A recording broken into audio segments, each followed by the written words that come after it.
നമ്മൾ പലപ്പോഴും നമ്മുടെ ഭരണ സംവിധാനത്തെ പലപ്പോഴും കുറ്റം പറയാറുണ്ട്. നമ്മുടെ ഭരണ സംവിധാനം കൃത്യമായി വീക്ഷണമില്ലാത്തതാണെന്നുള്ള കാര്യത്തിൽ സംശയമൊന്നുമില്ല എനിക്ക്. അതിപ്പോൾ ഏത് പാർട്ടി ഭരിച്ചാലും അതിനകത്തൊക്കെ പരിമിതികളുണ്ട്. എന്നാൽ ഏത് പാർട്ടിയിലും വളരെ വീക്ഷണമുള്ള ആളുകൾ ഉണ്ടാവുകയും ചെയ്യുന്നുണ്ട്. ഇപ്പോൾ കോൺഗ്രസ് ആവട്ടെ, BJP ആവട്ടെ, കമ്മ്യൂണിസ്റ്റ് ആവട്ടെ, ഇത് പാർട്ടിയല്ല നിയമം. പാർട്ടിയിൽ ആര് അധികാരസ്ഥാനത്ത് ഇരിക്കുന്നു എന്നതാണ്. ഉദാഹരണം പറഞ്ഞാൽ നിതിൻ ഗഡ്കരി എന്ന് പറയുന്ന ഒരു കേന്ദ്രമന്ത്രി, അയാളാണ് ഞാൻ ഈ അടുത്ത കാലത്ത് കണ്ടതിൽ ഏറ്റവും വിഷണറി ആയിട്ടുള്ളത്. ഈ രാജ്യം മുഴുവൻ അങ്ങനെ ഈ പറഞ്ഞ ഗതാഗതത്തിന്റെ ഉപരിതല ഗതാഗതത്തിന്റെ മന്ത്രിയായതിനു ശേഷം എത്ര ഗംഭീരമായി ഇൻഫ്രാസ്ട്രക്ചർ ഡെവലപ്മെന്റ് നടന്നുകൊണ്ടിരിക്കുന്നു. എനിക്ക് ഫ്യൂച്ചറിസ്റ്റിക് ആയിട്ടുള്ള ഒരു കാര്യം. എന്നാൽ അവരുടെ രാഷ്ട്രീയ വീക്ഷണമോ അല്ലെങ്കിൽ അവർ പ്രൊപ്പഗാൻഡയ്ക്ക് ഉപയോഗിക്കുന്ന വാചകങ്ങളോ അതിനുവേണ്ടി വരുന്ന നയങ്ങളോ ഒന്നും ഞാൻ അപ്രീഷിയേറ്റ് ചെയ്യുന്നില്ല. കാരണം മതത്തെ രാഷ്ട്രീയത്തോട് ചേർക്കുന്ന ഏത് കാര്യത്തിനും ഞാനെതിരാ, അതാരായാലും.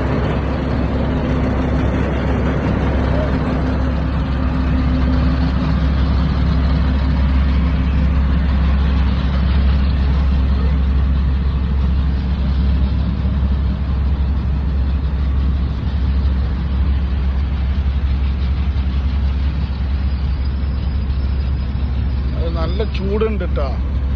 നല്ല ചൂടപ്പം പോലത്തെ സാധനമാണ് ഇടുന്നത്. റോളർ വെച്ചിട്ട് സൈഡൊക്കെ ഇവിടെ ഇങ്ങനെ ചെറിയ അടിച്ചിലൊക്കെ വീണിട്ട് ബൈക്കേറി 2-3 മരണങ്ങളൊക്കെ നമ്മളെ കണ്ടെത്താണി പ്രദേശങ്ങളിൽ ഉണ്ടായിട്ടുണ്ട്. അപ്പോൾ ആ അടിച്ചുകളൊക്കെ അത് നമുക്ക് മണ്ണിട്ട് ഫില്ല് ചെയ്തുകൊണ്ടിരിക്കും. എന്താ ചൂടിച്ചിട്ടാ.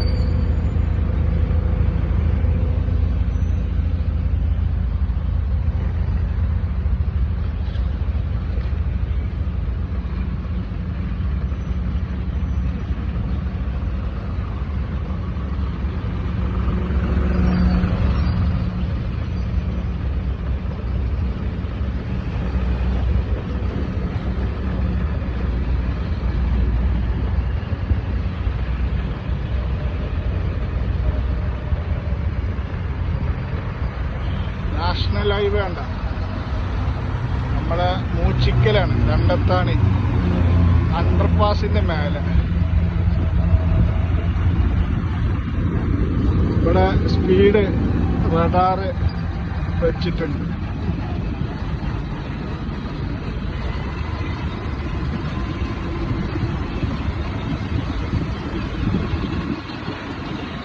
നല്ല സ്മൂത്തായിട്ടാണ് ബ്രേസ്ഡ്. വണ്ടിയൊക്കെ ഓടിക്കാൻ സൂപ്പറാണ്. നല്ല ഫിനിഷിങ്ങിൽ വർക്ക് ചെയ്തിട്ടുണ്ട്.